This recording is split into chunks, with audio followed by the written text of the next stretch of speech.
Hi, my name is Josh Blegen, and this is my presentation for my Juvenile Justice class being taught by Professor Spelchin at Minot State University during the fall semester of 2016, and my presentation is going to be on the death penalty in juveniles. Starting off, I want to kind of talk about my personal beliefs and feelings on the death penalty, and I believe that the death penalty, that we should have the death penalty. I believe that it should exist and it should be utilized for adults. And in parentheses, I put 16 plus, and I'll elaborate a little bit more on that later on in this slide and in future slides. But I also believe that the death penalty should be used on a case-by-case basis. I think we really have to assess who the offender is and the likelihood that they're going to commit crimes in the future. And more importantly, heinous crimes, like awful crimes.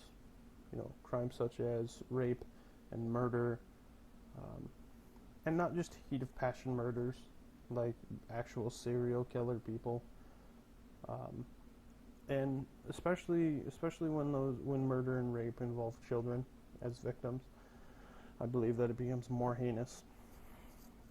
And I personally believe that the death penalty should be used for people like that. The big thing about the death penalty is I believe that the offender has to have a full understanding of what their actions, what consequences their actions have. Going into the right from wrong, I believe that the offender fully needs to understand what before the crime was even committed, what their consequences could be for committing this crime. People with mental illness, sometimes that hinders, a lot of times that hinders their ability to understand that. So I believe with people with mental illness, for example, we have better ways to find punishment and help for them. And like I said, I have 16 plus in parentheses because from my experience and my beliefs, and let me put this out there, my experiences have been from a small town in North Dakota of less than 500 people, and Minot, which has a population around 46,000. Those are my experiences with people, and I can use myself as an example. At 16 years old, I believe, at 16, 17 years old, I believe a lot of juveniles who are at that age understand the right from wrong, and not just stealing a candy bar from the grocery store. I mean, truly understand right from wrong, and that their actions have consequences, especially when it comes to these heinous crimes. So I believe, although I say that I believe that the death penalty should be for adults, considering 16, 17-year-olds as adults, I believe that they need to be tried in adult court before the death penalty would even become an option. I believe that they need to be convicted as an adult before the death penalty even gets involved. Moving on, we're going to talk a little bit of the history of juveniles who have been executed throughout the United States history. And all of these, we're going to start off with Thomas Granger in 1642. All of these have been the first, they've been documented. So obviously, I'm going to make a pretty good assumption that juveniles have been executed before 1642, but these are going to be after documentation started. So Thomas Granger in 1642, he was 16 years old at the time, and he was convicted of having sex with a horse, a cow, and a number of different goats, and was found guilty and sentenced to death. And Thomas Granger is America's first documented execution of somebody who is under the age of 18. Next up we have Hannah Okush, who in 1786, she was a Native American girl, and she was convicted of killing a 6-year-old white child. She was 12 years old at the time, and she was convicted and hung in Connecticut, and she is known as the youngest girl who has ever been executed in the United States after this documentation started. Lastly on the slide, we have James Arsene, who in 1885 was convicted of a murder robbery that he supposedly had partook in. He was also Native American and was sentenced at the age of 10. And James is known as the youngest person, or the youngest juvenile to be sentenced to death. James wasn't executed until he was 23 years old, so 13 years later. 1885 was either when he was executed at the age of 23 or when he had committed the robbery and been convicted of it. I'm not quite sure.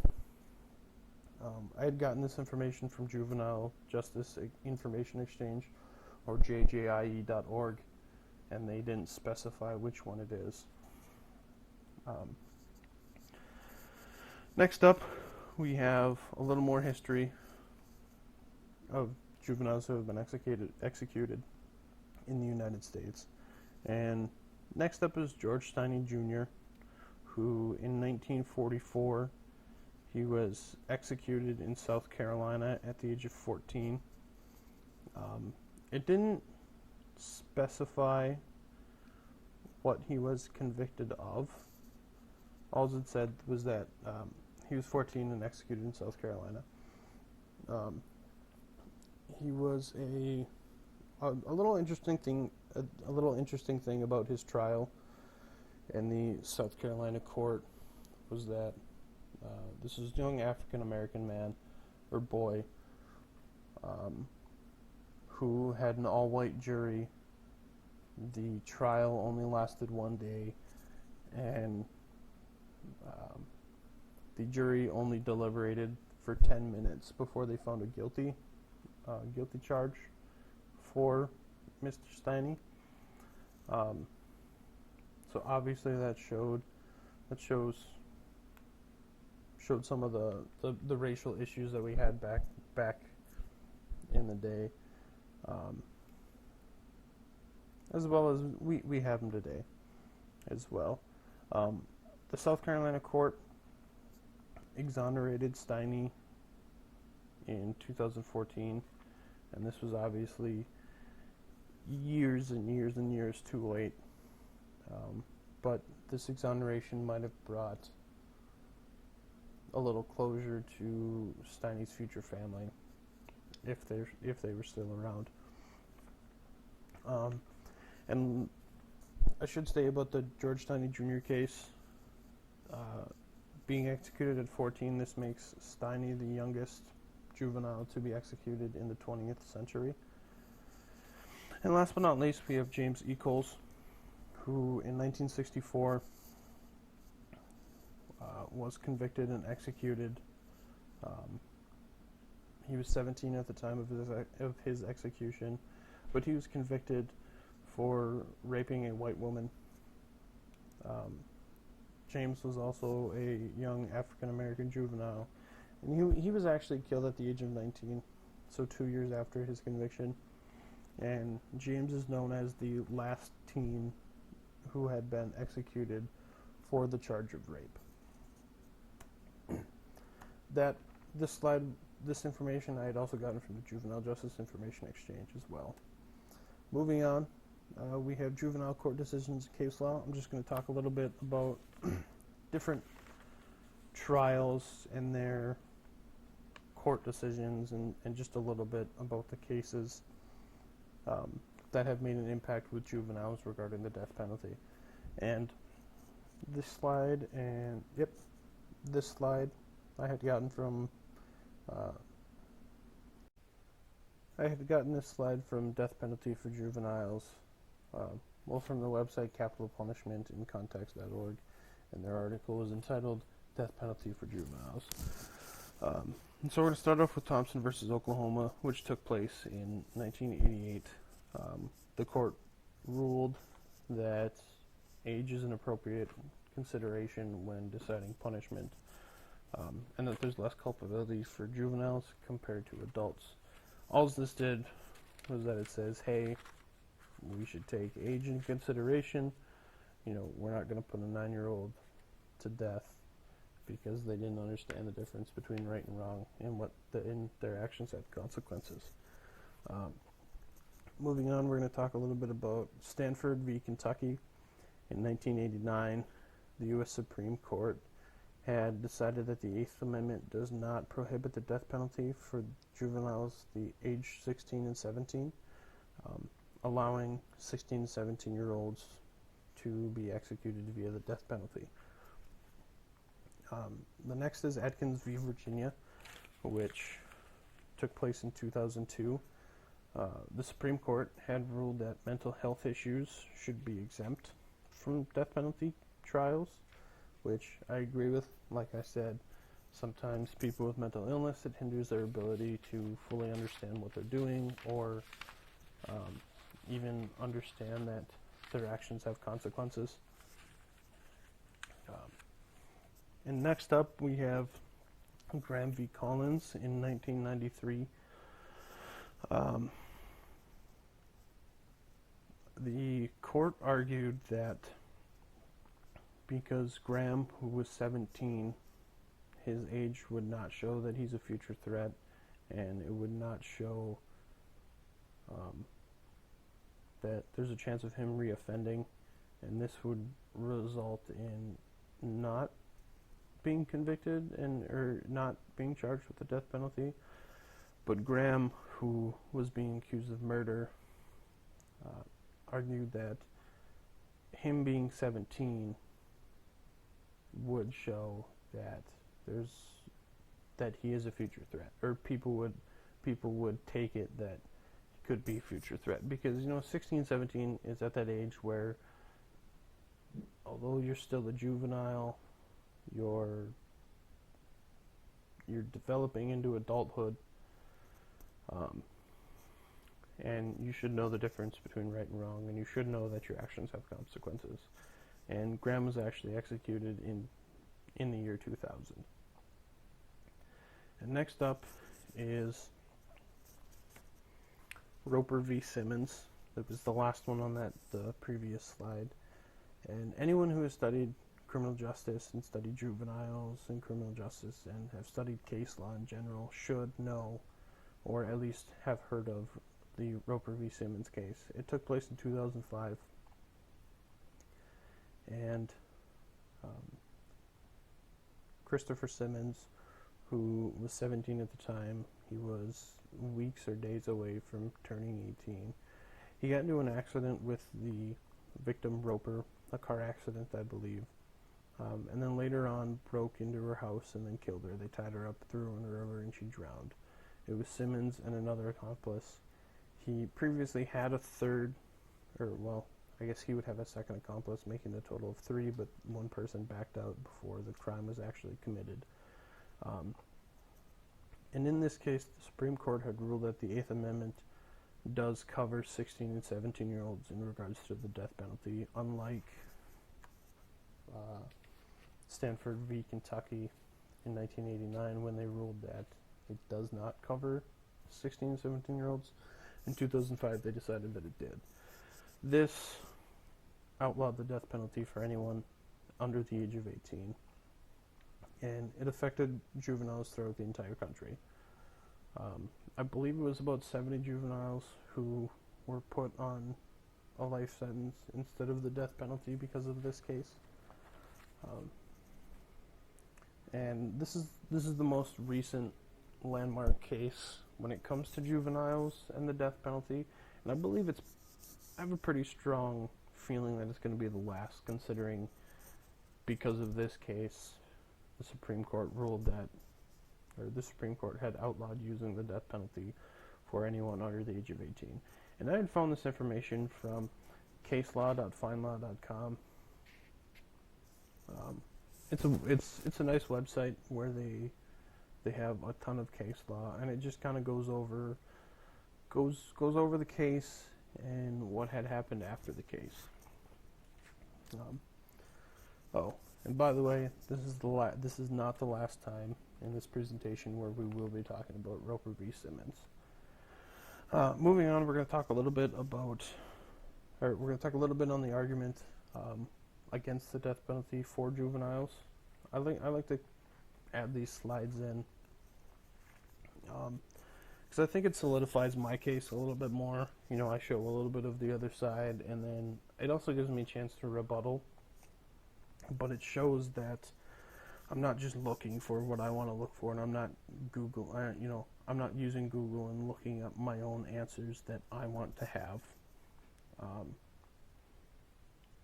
I'm not forming a narrative by excluding the other opinion. And all of this I actually took from a journal article written by Deborah Lee and C. Ames Cushman entitled "People Under the Age of 18 Should Not Be Tried as Adults Regardless of the Crime They Committed."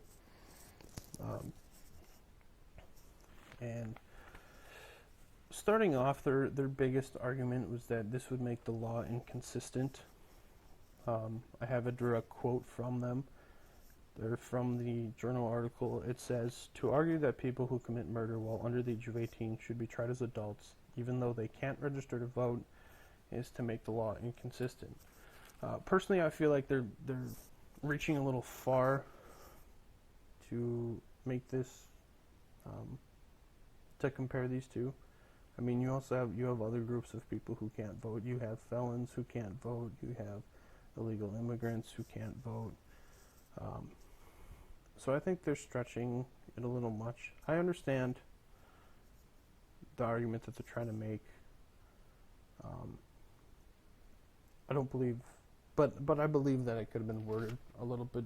I believe that it could have been worded better, or that they could have had better arguments. And I believe this with all of what they say, and what I'm going to cover. Another thing that they talked about was justice or revenge. I think it was a little, I'm not going to say offensive is the wrong word, because I personally didn't take offense to it, but I think somebody who would be affected by it could take offense to it. But a big thing that they talked about was the question of justice or revenge. They say that, are we gonna give juveniles the death penalty? Is it more revenge based? Are the victims just trying to get revenge instead of actually go through a justice system and give justice to not only the victims but the offenders as well? The innocent until proven guilty and cruel and unusual punishment. They kind of made it sound like, not kind of, just straight up, from my point of view from reading it, they made it sound like they were victim blaming, is a good way to put it. They claim that a lot of victims, if not most victims, whether it be somebody who was personally victimized or a family member who knew somebody who was victimized, they just want revenge. They make the argument that in other communities throughout the world, their form of justice is, if you kill one of my tribesmen, we're going to go out and kill one of your tribesmen. And like I said, with the whole law inconsistent thing, I think this is very far-reaching. I think you can't compare the first world American justice system to a third world Kenyan justice system, mob justice. I think you can compare them in some sorts, but I think that with this argument, you can't really do that. Like I said, I understand what they're trying to get. I just think that they could have made.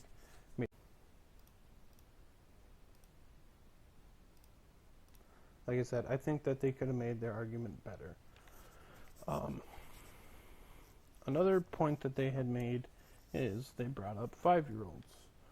Are we going to look at 5-year-olds the same as 16-year-olds? Are we going to, if a 5-year-old goes into a store and steals a candy bar, are we going to put them on trial? Are we going to treat them the same as a 16-year-old who committed murder? Because they're still all juveniles.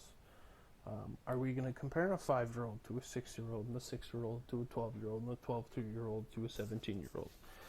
And no, we're not going to. A 5-year-old who doesn't understand the difference between right and wrong and steal a candy bar is totally 100% different than a 16-year-old who rapes and murders somebody because they think it's fun. There's a totally 100% complete difference.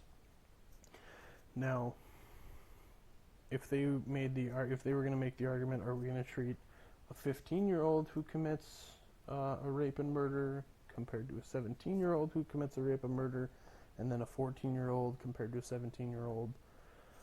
I think they would have a stronger argument. I think that they would have a stronger case. But just straight up going, are we going to treat a 5-year-old the same as a 16-year-old? No. I understand what they're trying to get at, but I totally disagree with their argument, and I think they could have worded it better. And really, one of the last things that they talked about, which I think hurt their argument from reading this journal article, I think it not only hurt their argument, but it kind of argued for the other side, is that there are no definitive answers. They straight up state that there are no definitive answers to these questions. So are we going to compare a 5-year-old to a 16-year-old? There's no definitive answer on that question, and I think there is. I think the answer is no, we're not going to treat them the same. Are these forms of justice or forms of revenge? I think you get into a gray area, but I don't think that you can just straight up say that there are no definitive answers. So what I got, from my understanding, what I got from them saying this, that there are no definitive answers, I kind of got the feeling that they go, okay, well, we're going to give all our arguments and we're going to ask all these questions, but just remember that all of them are invalid because we don't actually know the answers, and we can't have an answer. And maybe this is a little reaching as well, and maybe I'm just contradicting myself, but if I say, hey, I want to paint my living room red or blue, there's a definitive answer because I'm going to paint it red or blue. Now, if I was to ask my fiance, hey, do you want to paint the living room red or blue, even though I'm going to go paint it purple regardless, that would invalidate my question if they're asking, because I'm going to go with something completely different. So like I said, like I had mentioned earlier more than once, I get what they're saying. I just think that they could have done it better. And now we're going to move on to a slide in argument for trying juveniles as adults. Not totally for the death penalty, but trying them as adults. And the reason I included this in here is because they talk about Roper v. Simmons, which is a death penalty case. They just straight start off talking about Roper v. Simmons. They talk about how Simmons had already planned out that they were going to break into somebody's house, and if they got in their way, they were going to tie him up. They didn't plan on murdering anybody, but they had planned on committing this crime and had intent on burglarizing houses. It just so happens that they picked the victim, or Roper's house, and they claim that Simmons allegedly wanted to kill Roper because she recognized who he was because of their accident before, and that he didn't want to get in trouble for it, so they murdered her. They tie this into responsibility, that during the Simmons case, he knew what he was doing, he knew that it was wrong, he knew the repercussions of it, he knew what could have happened, he was still fine with it, he wanted to do it, he was gloating that they killed this woman allegedly, he was telling people in school what had happened, and he was very unremorseful with his actions and his words. He eventually confessed to killing Roper. So that's one of the arguments that they give for why we should at least try juveniles as adults, is because, and they specifically, I should say this, unlike the last journal article, S.M. Goldmark and Heather Newton, their journal article is titled, "In Some Situations, Teens Should Be Tried as Adults." Goldmark and Newton, compared to Deborah Lee and C. Ames Cushman, they specifically state 16 and 17-year-old. They specifically give an age for these juveniles. So they're not just saying, we think all juveniles should be able to be tried as adults, because all of them know their responsibility, which is totally false. They, like I said, they specifically state ages. Now, I put on here news, school, and internet because another one of their arguments was that older teenagers nowadays, the 16, 17-year-olds, they have more responsibility in themselves, as well as they understand the repercussions of their actions more than recent generations. And the reason they say this, and I believe it. I actually believe what they are saying. I've thought about it in the past. I haven't really looked into it, but I would make a pretty strong argument for it. That because of what we're seeing on the news, we're seeing all these shootings and acts of terror and all of the horrible things we're seeing on the news. That gives teenagers and young adults nowadays a more realistic view of the world and how actually horrible it can be. They also talk about, as well as school, things that they're being taught in school. Back in the day, students were being taught to hide under their desk and put their hand in between their knees and hold their hands over their head because the Russians were bombing. When nowadays kids are going through school shooter drills where they all have to pile up in a corner and be quiet for 10 minutes because there could potentially be somebody out in the hallway or trying to get into rooms shooting and executing kids. Now, I didn't grow up during the Cold War. I didn't do any of these drills of hiding under the desk because there's a threat that a nuke's going to be dropped on the United States. But I feel if I was, that's not going to have as real of an impact on me as it would if I was doing drills to where we're imagining somebody coming in and literally executing our friends in front of each other. To me, that would be a more real experience than anything. Another thing as well is the internet. The internet nowadays has literally everything on it. I personally have inadvertently seen things that at a young age would have traumatized me, and things that make me uncomfortable. It also gives me a real world sense of what everything, how awful this world actually is and what actually could happen. I have literally seen people die on the internet. It's not a fantasy of mine, it's not a fetish of mine. I don't go actively searching for this, but I have stumbled upon things or quickly seen videos to where, oh, this is interesting, and then somebody shoots themselves in the head and it goes, oh, I wasn't expecting that, and now I literally seen somebody blow their brains out.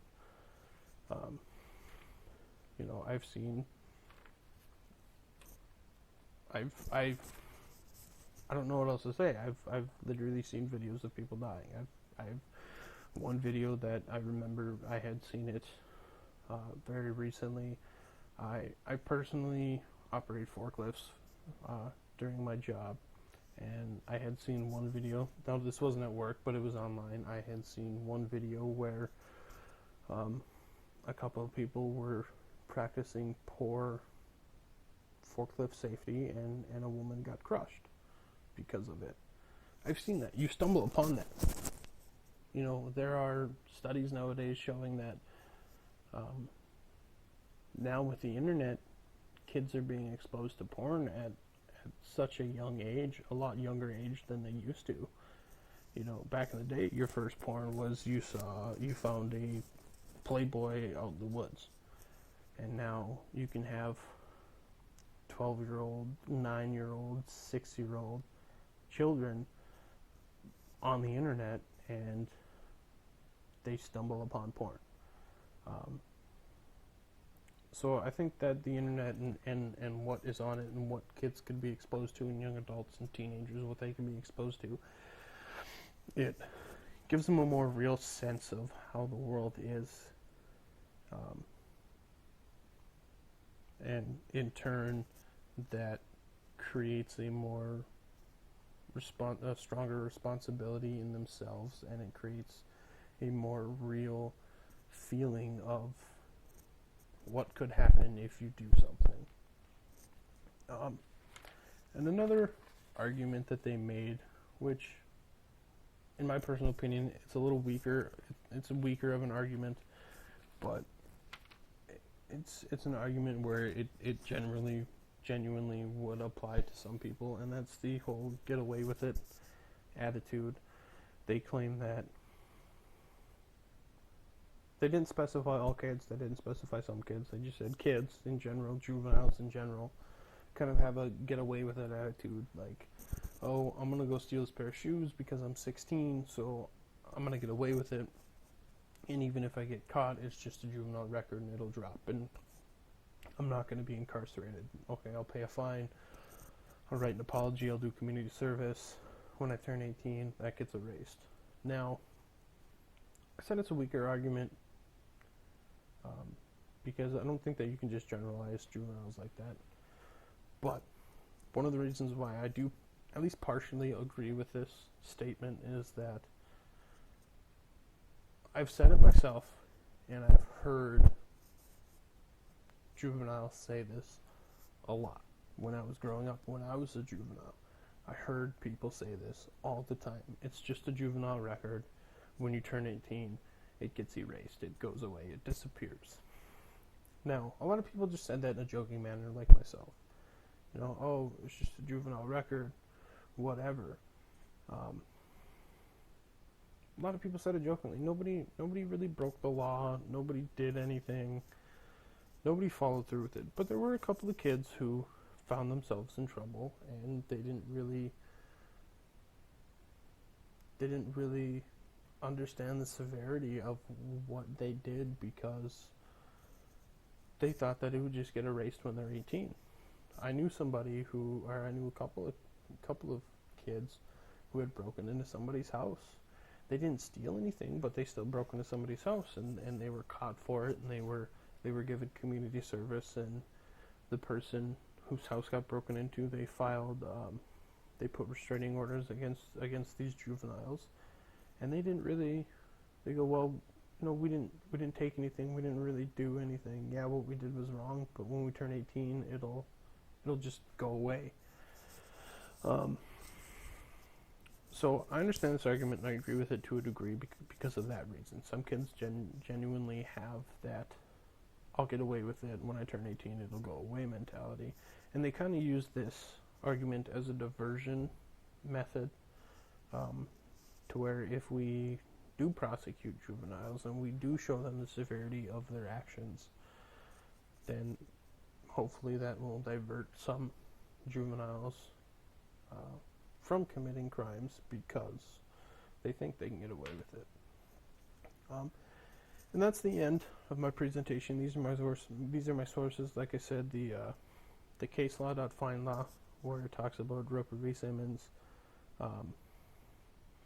the Goldmark and Newton journal article, the Lee and Cushman journal article, the Juvenile Justice Information Exchange.org website, and the Capital Punishment in Context.org website. And that's the end. Thanks for watching. I hope it wasn't too bad, but I appreciate it.